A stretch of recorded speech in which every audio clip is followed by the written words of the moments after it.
Some of the things to consider when selecting the right shoe for an activity are the activity itself. What's the duration of the activity? Are the user's feet going to swell within the course of several hours on their feet? The amount of impact on the body. Is the surface going to be a hard surface? Is it going to be a soft surface? What are the weather conditions involved in the activity? Is breathability in the shoe important? Is keeping the foot dry important? As a user of the product, I don't want to be worried about how my feet feel. There are enough other things to consider when engaged in an activity.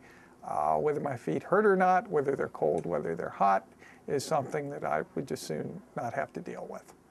In selecting the right footwear, in running, as an example, there are lots of different running shoes because it's a pretty big category.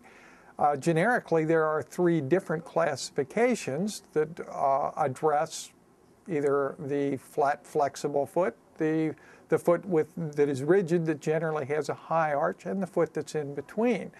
So within the myriad of brands is also a generic grid, which is addresses individual biomechanics.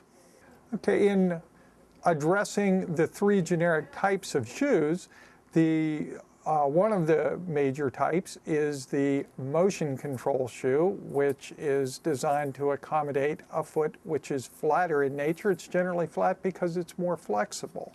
It has a straight shape, and it's a stiffer construction than the shoe which is its polar opposite, which is a neutral shoe, which is designed to accommodate a foot which generally has a higher arch and a more rigid configuration. That shoe would be more curved and it would be more flexible. Most of us fall into the 3rd category, which is called stability category, and that shoe has some of the characteristics of both of the 2 extreme categories. Comfort is a very important consideration because a large number of our customers that come in are uncomfortable. And if they're spending their work day or their physical activity on feet that hurt, it's distracting. In fact, pain causes fatigue. So general comfort influences all of our attitudes about what we're doing, whether it's our work or whether it's training for a marathon.